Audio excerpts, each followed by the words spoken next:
Hi everybody and welcome back. If you're new here, my name is Carly and today we're going to talk about my spooky TBR and how that went. So basically all the books I read in like September and October, I believe, or maybe like the tail end.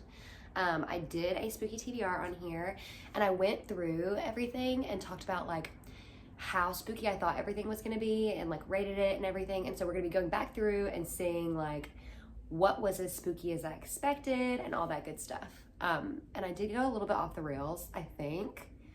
Not too much, not too crazy. Honestly, I stuck to my TBR probably better than I literally ever have before, ever. So hold your applause. Yeah, let's just check it out. Let's just get into it, see what happened. All right, so I started with The Dunwich Horror by H.P. Lovecraft. I read this on my Kindle, actually on a flight, and she was horrific in like the best way. I think it was a red eye too. Oh my God, girl. This was like, so I've listened to some H.P. Lovecraft before. I listened to like oh my gosh, what was it? This was a long time ago. I would listen to like the 1940s style radio performances of some Lovecraft stuff. So I don't know if it was like a direct reading or what the deal was. But it was like very dramatized too. Loved, ate those up. And I don't remember like what exactly I listened to and what I didn't. So I'm considering this to be my introduction to Lovecraft. I think it's a great introduction. This man is like the master of monsters for a reason. And this monster is prolific, and that's kind of what he's known for, is like these eldritch terrors. I gave this 5 stars and 5 spooks. I do think that most of Lovecraft's works are short stories. And I do think that there is a lot of potential there to be really scary. Like, I think that sometimes a short story can be more powerful and scarier than like a full-length novel. I will not elaborate on that. Thank you for asking. Yeah, so, and what will be a shock to absolutely no one, H.P. Lovecraft's Dunwich Horror gets 5 stars and 5 spooks from me. Loved it.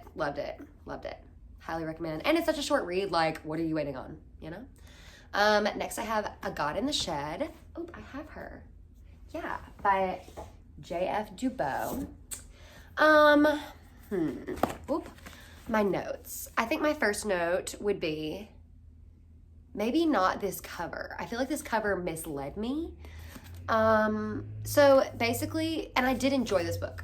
Well, to the degree that I gave it 3 stars. And she also got 3 spooks, I think, which I'm not sure if that's even totally fair. So we get like spooky small town vibes. One of my chief issues with this book is that there is a prologue, and in the prologue, instead of it being, what I'm used to happening in books like this is that you get like a little peek at the origin story of the monster, which is what's happening in this prologue. You're getting a little peek at the origin story of the monster. But in that peek, all mystery around this monster, to me at least, is dissipated. But by the end of the prologue, understood what the monster's like weaknesses were, what their motive was, and yeah, power, what their level of power was. So I felt like so much mystery was already lost at the very beginning of this, which I don't love. In terms of like pacing, I don't like to know everything about the monster by like page 12 or page 1, because this is in the prologue. So I did take issue with that, but this is like spooky small town. There is a god that eventually ends up in a shed. But basically, the townspeople have been taking efforts throughout this entire existence of this town, like since the god was there, which was in like, I want to say like settlement times. Yeah. That this god was discovered and like put in the position that it was in this town. The townspeople have been taking efforts to keep the god at bay and keep it from just like decimating the town. So gods require what? Sacrifices, stay with me. And so they've been like doing all that. And that's not a spoiler. Doesn't that bother you a little bit? That bothered me, that wasn't a spoiler, because that feels like a spoiler. Anyway, a bunch of other shit happens. I will say that there's like a kind of a magic system in this that was very interesting to me. I felt like the magic system works like cheat codes to the universe's laws that we see, like our universe, you know, like the laws of physics. It felt like it the magic was just like little cheat codes, which was cool. And I liked that conceptually. And I did have some fun reading this. It's also like, if you put me in a spooky, quaint farm village, I'm gonna be there. Like, I'm gonna be sat, you know? So I was sat reading this. So I have some criticisms, but it didn't keep me from enjoying the reading experience of this book. Next, we have The Familiar by Leigh Bardugo. And oh my God, I love it. I love it, I love it, I love it. I gave her 4 stars and she got 3 spooks. She wasn't like terribly spooky to me, but basically you're following this scullery maid during the Spanish Inquisition, and she has magic. She needs the inquisitors to see her not as a witch, but as someone who can perform miracles. So she goes through these trials with other people who can perform miracles or magic. And she has someone that is kind of like ushering her through this. And I felt like it was a very lovable main character. The stakes were believable, which is really important for me. And I felt like there were relationship dynamics and tension that were like very palpable to me and that I really enjoyed. And it is really rare for me to be enjoying a relationship dynamic so much that I'm like, I need a sequel right now. You guys know how I am. If I beg for a sequel, like, then what? I'm not gonna read it for 3 more years. I'm like really bad about that. So this one, I was like wanting to see the sequel specifically for relationship dynamics, which is like so rare for me. But yeah, I loved her. Ate her up. Very fun reading experience on that one too. Highly recommend. And also, I feel like something that's going to become a theme in this TBR specifically is that some books have been like way overhyped for me, and I think that like I probably could have enjoyed them more if they had just been like a hidden gem that I found and not something that I like heard all these people raving about on the internet. And this was one that like I heard great things about and it lived up to the hype, and that is rare in this set of books that I'm talking about today. Next we have If It Bleeds by Stephen King. And also, I know what I said earlier about short stories being scarier to a degree, to me at least. That does not mean that I am always in the mood to read a short story, or like ever. Like, I probably would not. I feel like I have owned a copy of this book before, and the only reason this one was actually getting read, and I love his short stories. It's just so rare that I'm like, I want to read a short story. You know what I mean? I pick up a book because I'm trying to get out of reality. I'm not trying to get sprang back in like 20 pages. You know what I mean? That's the only thing I can imagine that is like my reasoning for not reading short stories more often, because I do end up enjoying them. And especially Stephen King, I enjoy a lot of his. And I really enjoyed these. I gave If It Bleeds 4 stars and 3 spooks. And I will say that I read this probably at like mid-September. Today is November 2nd, by the way. Just so you're keeping up for those watching at home. But I still, like, some of these short stories still stuck with me. And I think that's another reason why I sometimes will not read short stories, because I feel like they don't stick with me as much sometimes. But Stephen King, and like the way that he writes, being things that are like, what if a dog was evil? Or what if, like that what if way of writing, that style, I feel like works really well for short stories, because you can write it till the wheels fall off and then just be fucking done. Because a lot of times I feel like writing with that concept, like starting with what if a clown was evil, a whole novel which obviously a whole novel did fill that up, but there are situations where like, okay, we don't need a whole book for that, you know what I mean? A short story would suffice. But these were great and I loved them, and some of them did actually stick with me. This is like, I think 3 or 4 short stories, or maybe just 2. No, it's 3 short stories and then a novella at the end that is If It Bleeds is the novella. And If It Bleeds, I love the short stories. All the short stories were bangers, love them. The novella at the end is essentially a sequel to The Outsider. And I'm not like, I don't know if it's just that I'm not a Holly Gibney, like I'm not someone who reads books for the MC again. So like when there are entire series that are like Holly Gibney #1, Holly Gibney #2, like that's just not how I read normally. There are so like few characters that I attach to that hard that I want to read their perspective again, just in different mysteries. But that's what this was. If It Bleeds was just like a Holly Gibney #2 to me, and I wasn't crazy about it. I didn't feel like it added to the story of The Outsider very much. Yeah, and honestly, maybe I would have felt different if I had read it directly after The Outsider. because I feel like maybe I would have been looking for more at that point. But because I didn't, it just didn't have that same magic to me, and I was not super interested in it. And I didn't feel like much of what was being said needed to be said. Like, I felt like the story was over. Yeah, 4 stars, 4 spooks, because the other ones were really good. But the other ones were carrying, let it be known. I cannot wait to tell you about this. The next book I read. Honestly, this might be one of my like new favorite books because I really love this one. It's Hell House by Richard Matheson. I also love this cover. Love this cover. 8.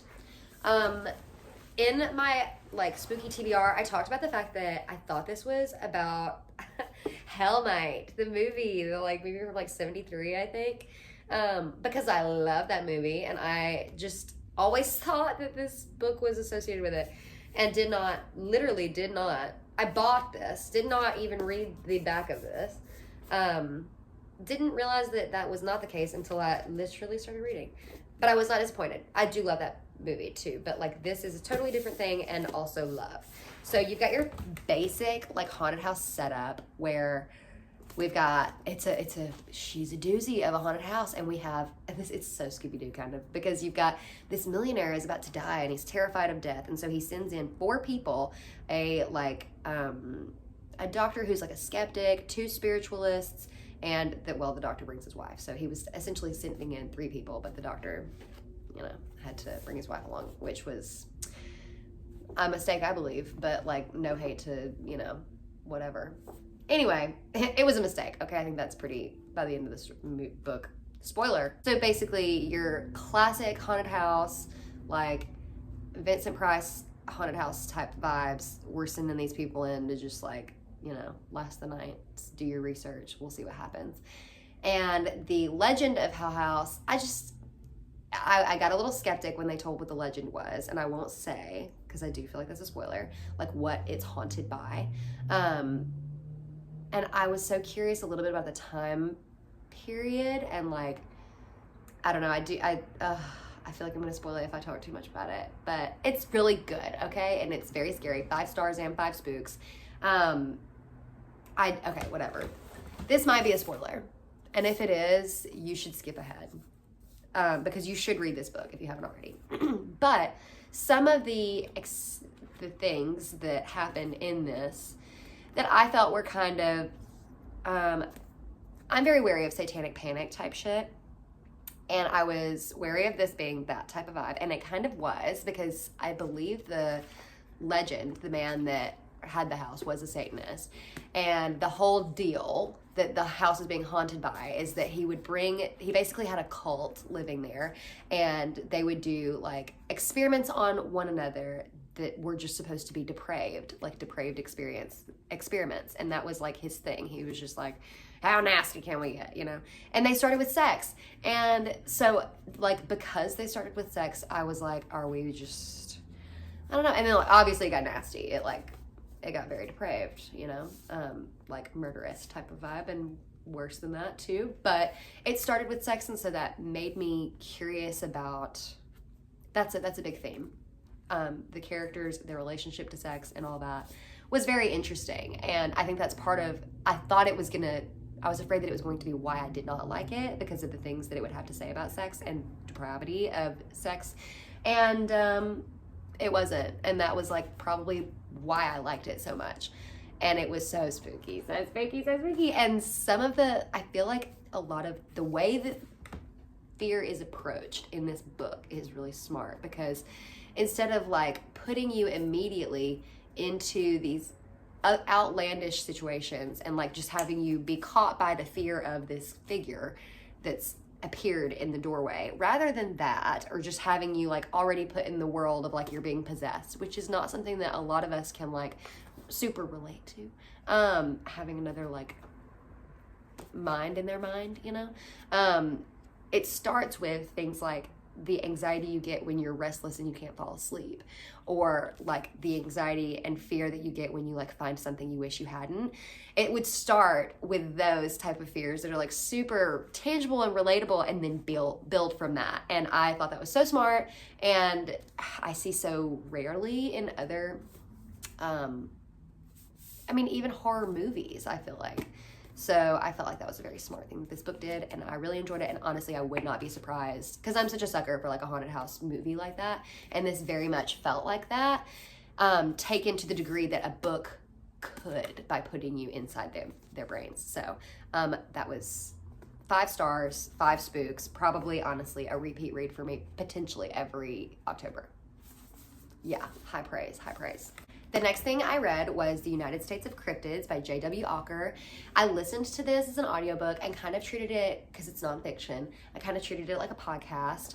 And it was interesting, because it does kind of function like a podcast. It's going through like all the states and tells you the story of a cryptid, potentially, that lives there. And it felt a lot like Scooby-Doo episodes, which is fun.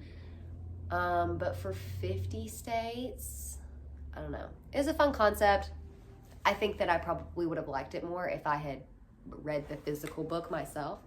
I gave The United States of Cryptids 3 stars and 0 spooks, which might not be terribly accurate. There might have been like a spook, you know? Because it does tell you like the origin story, like how this cryptid was discovered. And then, but a lot of it talks about like the tourism that the towns create around it and like what the legend becomes. But there were funny stories that are like, that were included that are like things I would share at a cocktail party, you know? Like one story I've told like 4 different people about just because I thought it was so funny, because it was pretty much like a Scooby-Doo episode where like you take off the mask at the end and you're like, oh man, Jenkins, you were the Loch Ness Monster all along? So, and also it made me realize, huge Scooby fan, by the way, if you can't tell, it made me realize how many of the Scooby-Doo monsters were cryptids. Like they were stories that were cryptids, which I guess makes total sense, but like I just never put together. Ooh, next we have The Last House on Needless Street by Catriona Ward.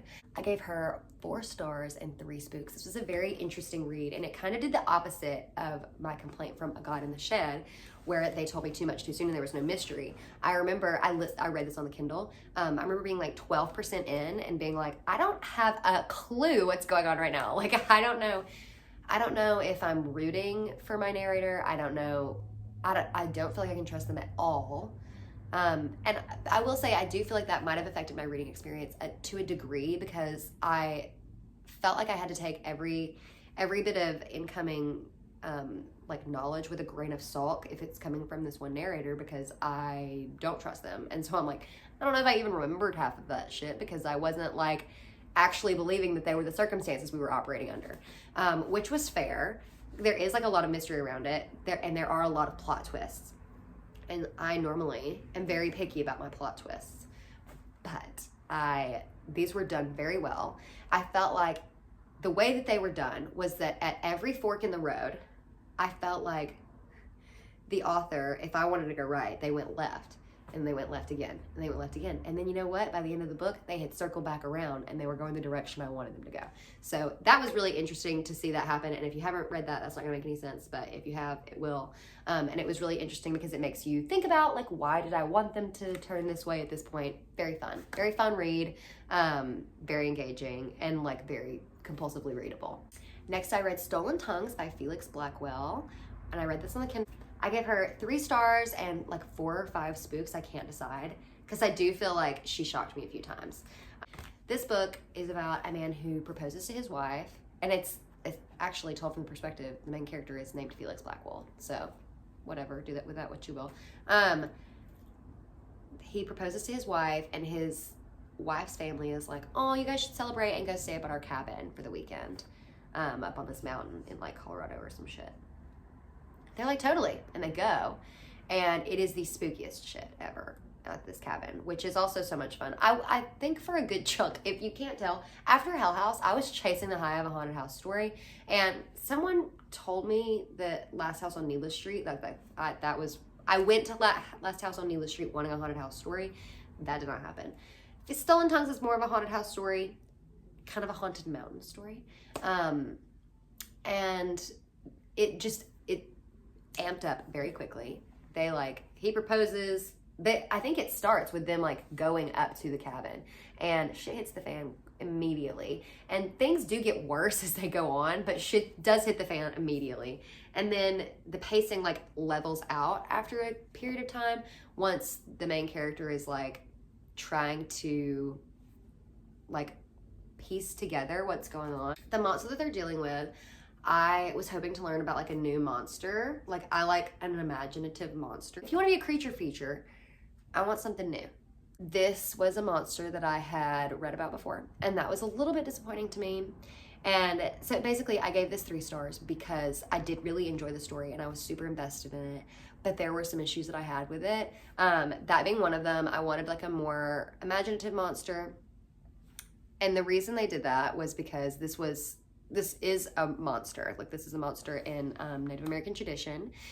And so because of that, as the story goes on, the main character is talking to some Native American people to learn about this monster so that he can defeat it. And I don't feel like that was handled super well. There's like a whole epilogue at the end of the book where he talks about like why he made these choices and why he feels good about writing this, not being a Native American person.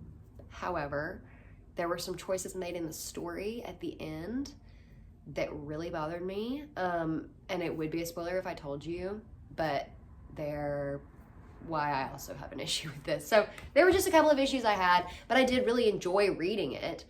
So I just have a couple of, qualms. 3 stars. That's how you get a 3 stars, But yeah, that was my haunted house. And she did scratch my haunted house itch. I will tell you that.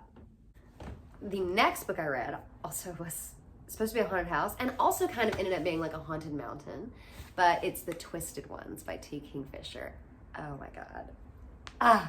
Love. This scratched my I need an imaginative monster itch like crazy.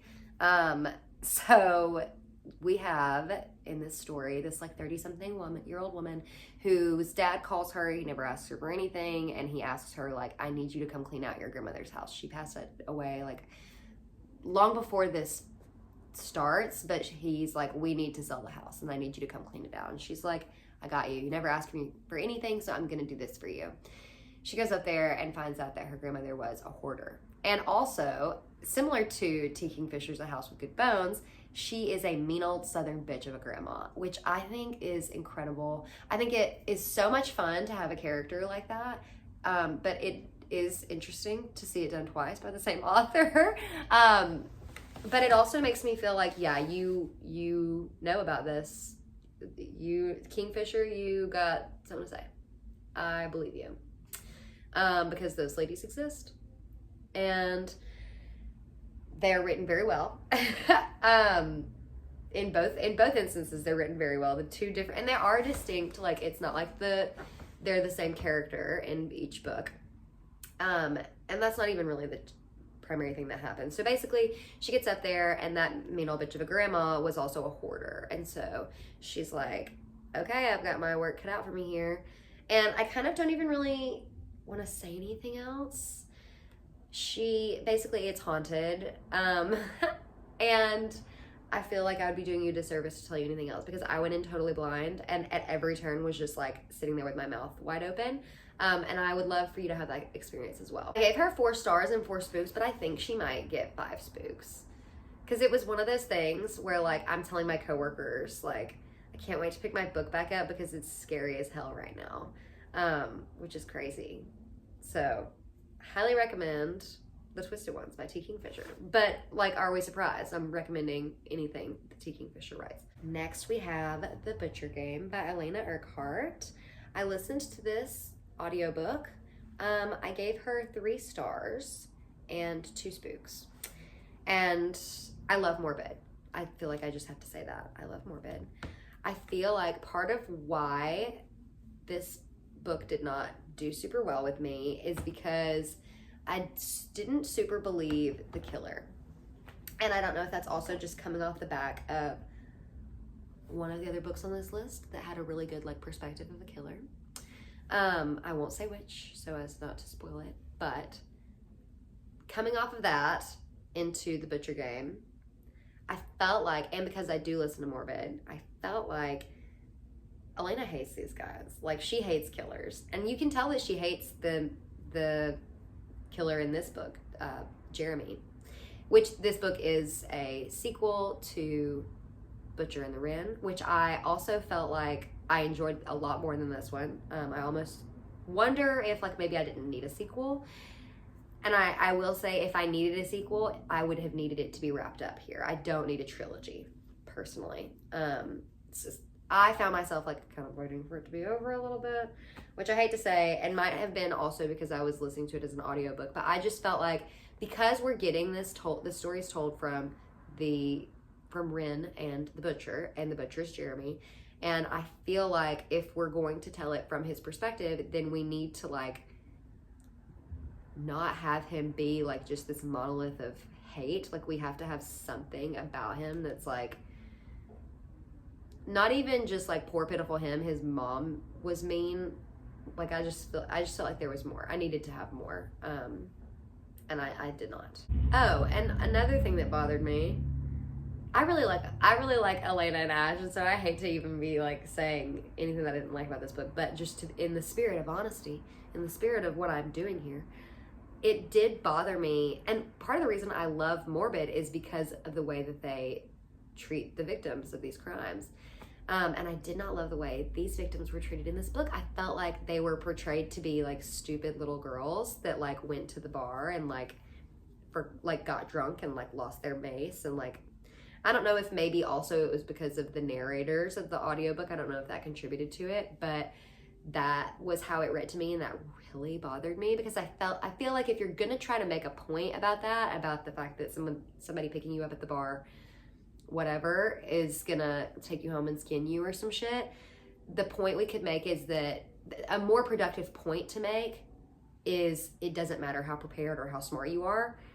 That means something more to me than like, she's just a dumb blonde bitch that's into astrology that's gonna get killed, you know? Because some guy flirting with her knew she was a Leo or something. And that's not even just because I'm a Leo and I'm sensitive to that. But yeah, I just felt like those two things kind of really killed it for me, because we do get several scenes where he is like scouting victims and like in bars, like flirting with women, trying to take them home and kill them. So yeah, that just fell flat for me. That made it like not super scary to me too. Like, these scenes that should be scary, because like, as a young woman that does go to bars, that should bother me, but it didn't, because it seemed like she was made to be a caricature to a degree that was not relatable anymore. Next, I read I Am Legend by Richard Matheson, and I was super excited coming off the tail of Hell House, which like, I literally, I feel like there were times when I was reading Hell House that I was like horrified, and then like a minute later, like laughing, like, oh man, he really did that. And I did not feel that way about I Am Legend at all.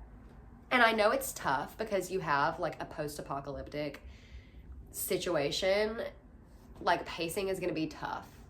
Essentially the premise is that he's the last man left that's not been taken by this epidemic of like a vampirism. Like, it's an epidemic of vampirism, essentially. Basically, yeah, COVID, but vampires. And he's the last one left. And he doesn't know why, and he's all by himself, and he's watched all the people he loves dies, and he's surviving. And so a lot of it is the tales of his survival and how he copes, and he's an alcoholic and whatever. Like, what do you expect? But that was so much of the book. And I hated him. I did not care about this man at all. So many things about him bothered me. One of the things is that he's like crying all the time about his wife and never talking about his daughter that he like allegedly had to like either bury or burn alive. I'm like, no, I don't like you. No, you're not a lovable main character. You don't seem to care about your daughter that also succumbed to this vampire illness. That bothers me. And then later on, I find out something else that happened with his wife that traumatized him. And I'm like, did you even care about her? Or are you just like traumatized from what happened? So whatever. I did not like the main character, and I felt like, if I'm going to hang out with you and you're the last man left on earth, I need to like you. Like, if I'm gonna hang out with you in the sense of like, I'm gonna be in your brain reading the tale of your survival, I need to like you. And I did not like him at all. Which also with his alcoholism felt like it was supposed to be part of it. That I wasn't supposed to like him. The pacing was just tough for me. And I just did not really enjoy it. I gave her 3 stars and 2 spooks with a question mark because I didn't even feel like super spooked. It's always interesting to see like the way that different monsters are portrayed in different ways. So like in this, he talks about like the legend of the vampire and like what is relevant to what he's experiencing now. He's trying to get to the bottom of this shit, like understand what's going on. And he's like, well, in the legend, they can't have garlic, blah, blah, blah. And comparing it to that, that is something that I do enjoy. I enjoy like, for example, during like the zombie movie renaissance, when there would be like one zombie movie where they're fast or something, you know, like it's interesting to see what stories will take of the legend and what they will leave and what choices they will make about their monster. And so that was interesting to see, but I was never spooked to the degree, like I was interested. I was not necessarily like spooked. So yeah, I did not love that one. I was very disappointed because I was ready to be like a ride or die for Mr. Matheson. But also maybe I just read a lot of bangers this month. And that one seemed like it was going to be a big deal because I also have never seen the movie. And so after I finished, Tyler and I talked about the differences between the movie and the book because there's a very big difference in the way that it ends. So yeah, I don't know. It was also, I guess what I'm trying to say is that could have been overhyped for me. And then I also read a lot of good ones this month. So that could have like skewed my opinion. And that also could be true for the very last book I read, which was You've Lost a Lot of Blood by Eric LaRocca, which incredible name, banger of a name for a book. You've Lost a Lot of Blood, love. I just was, and also it was super hyped to me. I feel like I've been hearing about this book for so long and how good it is. And it's also not very long, so I will say that like it's not like I sunk half my life into this book or anything. But I gave her 3 stars and 3 spooks. There were not a ton of like really scary things happening. I do feel there is a well, let me just tell you what's going on. So basically this girl, her parents have died and she's left responsible for her little brother. At the opening, she's got this new job. She's a video game developer and she's on the way to like go do this job.